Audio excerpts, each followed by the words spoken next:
Welcome to Aura Recaps, where we recap the best films with cinematic aura. Frank Costello, a criminal, goes to a small neighborhood cafe to collect his money. While there, he flirts with the owner's daughter. He then sees a teenage boy named Colin Sullivan. The boy lives with his grandmother after losing his parents. Frank gives him groceries, a comic book, and some cash. He hints that there are ways to earn more money if he ever wants it. You ever want to earn a little extra money? You come by L Street. Colin eventually starts helping Frank by working on cars and tagging along on errands. Years later, Colin is an adult training at the Massachusetts State Police Academy. On the day he graduates, Frank appears outside and gives him a gift. School's out. Thank you, Frank. Colin passes the detective exam. After Colin leaves Queenan's office, another recruit named Billy is called in. The officers question him hard about his Boston ties, especially his late Uncle Jackie, who had been involved in small-time crime. He gets busted selling guns to federal officers, among many other departures. They question his genuineness because he scored 1,400 on the SAT, and trying to be a cop seems suspicious. They finally offer him an undercover assignment: penetrate Frank Costello's crew. To make the cover believable, Billy has to take a plea deal, serve several months in jail, then stay under probation with mandated therapy. You want to serve the Commonwealth, this is your chance.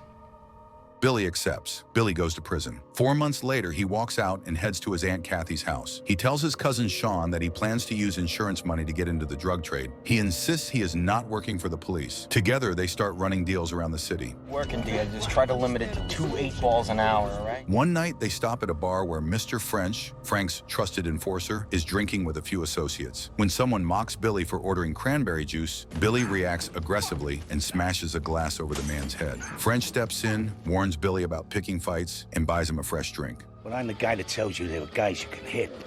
Back at police headquarters, Dignam briefs his team. He reminds them that undercover identities are closely guarded because the department has too many leaks. He explains that Frank Costello is preparing to sell stolen military microprocessors to buyers in China. These little pieces of plastic are worth about 100 grand a piece. Colin and another trooper, Barrigan, struggle to get information from locals because no one dares speak against Costello. Colin later crosses paths with Madeline, the department psychiatrist, in an elevator. He introduces himself, mentions his work as a trooper and his law studies, and makes it clear he wants to take her out. That's all right. I'm a detective. I'll find you. No, sir. I'm just joking. I need the guy. Elsewhere, Billy sits at the Park Cafe eating breakfast when 2 men from an Italian crew threaten the owner over unpaid debts. Billy steps in and beats them down. Not long after, Colin and Madeline go out to dinner. Billy is at a Boston bar drinking cranberry juice when Frank Costello finally arrives and sits next to him. Billy acts as if Frank is a stranger. Frank calls him to the back, explaining that the men Billy fought belong to a Providence crime family and will soon return for revenge. Frank hints that he can make the problem disappear and asks if Billy wants protection. Is something I can't do personally? While they talk, Mr. French searches Billy and slams his injured arm on the table, snapping off his cast. Frank questions him harshly, hitting the same arm with a boot to see if Billy will break and admit to being a cop. It's me curious to see you in this neighborhood. Billy holds on through the pain. Frank eventually hands him money for medical treatment and walks away. Around the same time, Colin and the police discover 2 dead men from Providence. Those are the same men who would have been after Billy. Colin calls Madeline to plan a lunch, then swaps his SIM card and contacts Frank to share investigation details. Frank says he already framed someone else for the killings and tells Colin where to find the planted weapon. Hey, you want to see some dead guys? Later during breakfast, Frank tests Billy's reaction by placing a severed hand on the table while discussing Billy's potential uses. Billy is rattled. He goes to the bathroom, rips off his wire, and throws it out the window. Downstairs here. Hey, thank you. That was quick. Think he's dead already? Billy speaks to Queenan by phone and says he will not wear a wire again. Queenan reminds him that Costello is trying to move stolen military microchips. Microprocessors, chips. Anybody says anything about anything like that, you let us know. Back at headquarters, Colin gathers several officers and says Queenan is separating parts of the investigation. He claims it is the right approach because there might be a leak in the department. He also says he does not trust many of the troopers. We think Costello's got a rat in the state police. Meanwhile, Frank and Billy sit at a restaurant. They talk about Billy's father, William Costigan Sr., while an undercover team photographs them. Frank suggests that William would have done anything necessary to stop his son from sitting with a man like him. He also would kill my entire family if he saw me here with you. Elsewhere, Colin's unit arrests one of Costello's men, Fitzy. Fitzy tries to reach his lawyer but hears nothing. Colin pretends to be the lawyer and enters the interview room. He hands Fitzy a phone and tells him to call his mom. Fitzy repeats the line, but the real purpose is to warn Mr. French that the police have Fitzy. Billy later meets Dr. Madeline Madden. Stress is getting to him, and he asks for medication. His mind keeps drifting back to the violent work he has been doing undercover. Honesty is not synonymous with truth. Yeah, you lie. Billy then checks in with Queenan and Dignam. He admits that pretending to be a criminal is wearing him down and that he feels like he is losing his identity. Dignam reminds him that quitting is not an option because without the mission, his file could disappear. You signed the papers, remember? Now, we're the only two people on the face of this earth that even know you're a cop. Captain Ellerby briefs a task force about an upcoming operation. The police are preparing to watch a warehouse where a major exchange involving stolen microchips is expected. Colin is surprised he has not heard about the plan earlier. Ellerby reminds the team that Frank Costello is the primary target. Colin later secretly warns Frank. So we'll just, I'll just see you for lunch instead tomorrow. Your mother will be proud. The transaction at the warehouse goes smoothly for Frank's side, and the police fail to capture solid evidence because a blind spot in their surveillance cameras hides the key moment. We have a blind spot. Why do we have a blind spot? We had 2 hours' notice. Afterward, Billy calls Dignam and insists that someone inside the Special Investigation Unit is leaking information because Frank seems to know everything. He urges Dignam to flush the mole out. There is a rat in your unit. That is a fact, all right? Where's Queenan?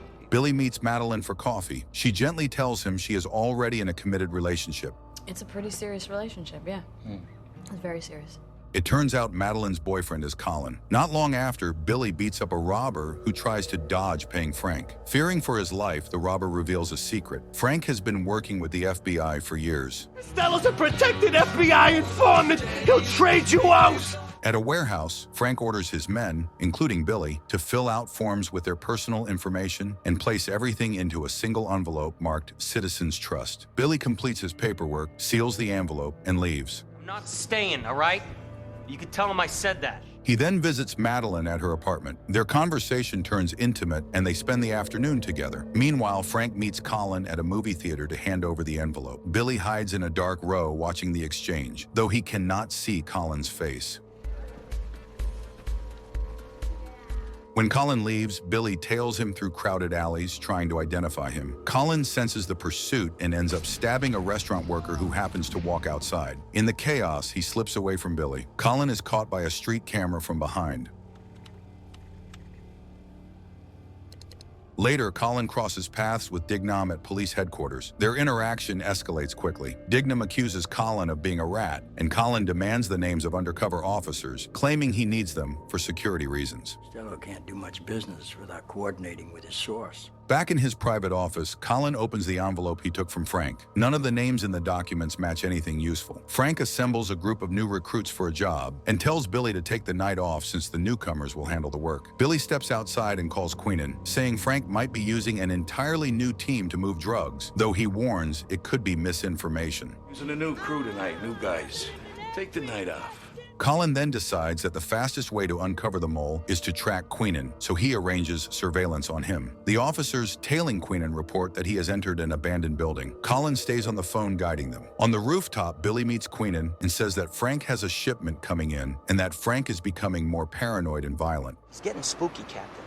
What do you mean? I just saw him. He had blood all over his hands. At the same time, Colin calls Frank and says he has located the mole. He tells him Queenan is meeting the man right now and gives him the building address. Frank immediately sends his crew. One of Frank's men, Delahunt, also calls Billy and claims they have identified the rat, giving Billy the same address. Billy quickly tells Queenan he has been followed, and they rush toward the door. Billy and Queenan hurry down the stairs, but Frank's crew is already moving up. Queenan tells Billy to escape down the fire escape while he holds them off.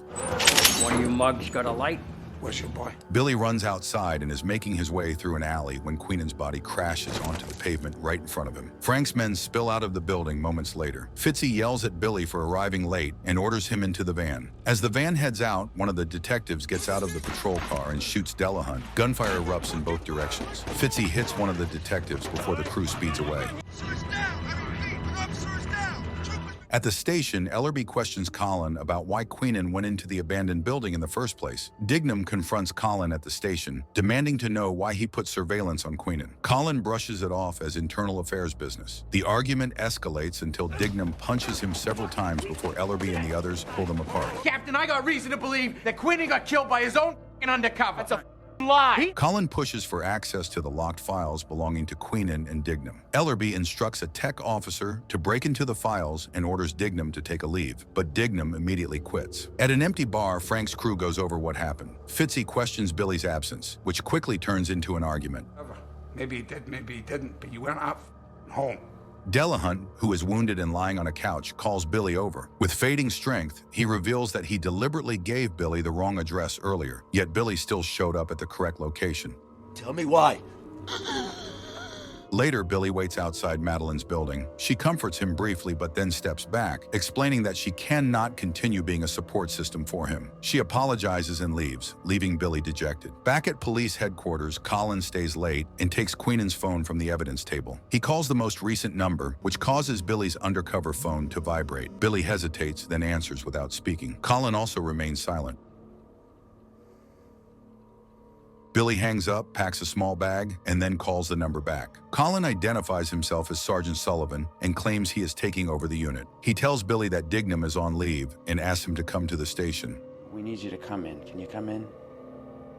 Colin reads Queenan's notebook and is stunned to learn Frank has been working with the FBI. Meanwhile, Frank and his men head to a warehouse for a drug pickup when Colin calls to warn they are being tailed, pushing Frank to panic and order him to shake the surveillance. From an undercover. He knows he's being followed, so let's just let the UC take him in. What undercover? In Frank's car, the trailing vehicles suddenly pull away, and Frank relaxes, thinking Colin fixed it. At the same time, Billy sends Colin the precise warehouse location. After the deal ends, Frank's crew leaves for their cars while Billy hides in the back of the warehouse.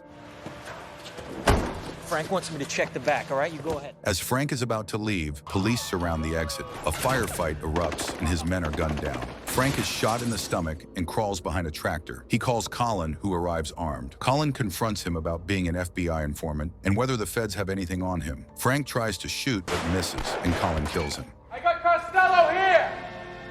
Colin returns to headquarters and receives applause. Billy waits in his office. Colin introduces himself and says he will recommend Billy for a major commendation. Billy says he does not care and only wants his identity restored and the promised money. He gives Colin the password to finalize his undercover file. Unless I have your password. They gave it to me in case I had to explain myself to someone like you. Colin steps out to print the documents. Billy notices an envelope labeled Citizens Trust on the desk, the same type used in the crew's identity paperwork. He instantly realizes Colin is the mole and leaves. Colin returns and sees the envelope left out. Understanding Billy figured out the truth, he immediately erases Billy's undercover file. Billy goes to Madeline's office, hands her a thick envelope, and asks her to keep it safe and only open it if something happens to him or if he calls. She tries to speak, but he cuts her off and tells her to think about what she wants to say and get back to him in 2 weeks if she still means it. What do you have to say? Think about it real hard, all right? Sometime later, Colin is asleep in bed when Madeline places a white envelope on his chest, waking him. Inside is a sonogram. She is pregnant with a boy. Colin embraces her. As she sorts through the mail, she finds something addressed to Colin in Billy's handwriting. With Colin in the shower, she opens it and finds a disc labeled Play Me Now with Billy's number. She listens and hears a recorded conversation between Frank and Colin, proving Colin has been working with Frank. Would I be any good at what I do? When Colin comes out, she switches it to speaker so he hears it too, then walks out and slams the door. Open the door. Colin calls Billy. Billy explains Frank recorded everything and kept the files with his lawyer, who later gave them to Billy. When Colin asks what he wants, Billy says he wants his identity restored and tells him to meet at the abandoned building where Queenan died. 3 o'clock. Where Queenan died, you keep your cell on. Colin goes to the rooftop and finds Billy waiting with a gun. Billy disarms and cuffs him. Colin tries to bargain and justify himself, saying no one will believe Billy because his file is erased. It's me, huh? Oh yeah, go ahead, shoot a cop, Einstein. Watch what happens. Billy lifts him up just as Trooper Brown enters with his gun drawn. Billy called Brown beforehand because they trained together. Billy tries to explain, while Colin urges Brown to shoot. Brown hesitates, unsure whom to trust. Billy insists Colin is Costello's source and says he has proof. What happened? I told you I have evidence cold linking this prick to Costello, all right? Billy drags Colin into the elevator. When the doors open, Billy is shot in the head by Berrigan. Berrigan says he also worked for Frank. As he frees Colin, Brown steps into the hall and sees Billy dead. Berrigan shoots Brown and explains Frank planned to hand them both to the FBI. Costello was gonna sell us to the FBI. It's you and me now, you understand? He gives Colin his gun, and Colin shoots him in the head. At headquarters, Colin claims Berrigan murdered Billy and Brown and that he shot Berrigan while stopping his escape. He says Berrigan was Costello's inside man and recommends Billy for the department's highest honor. Billy receives a full police funeral. Colin and Madeline attend but stay distant. After the funeral, Colin tries to approach Madeline about the baby, but she walks past him in silence. Sometime later, Colin returns to his apartment and finds Dignam waiting. Dignam shoots him in the head and leaves. And with that, the story ends. Please like and subscribe to our channel for more of the best film recaps.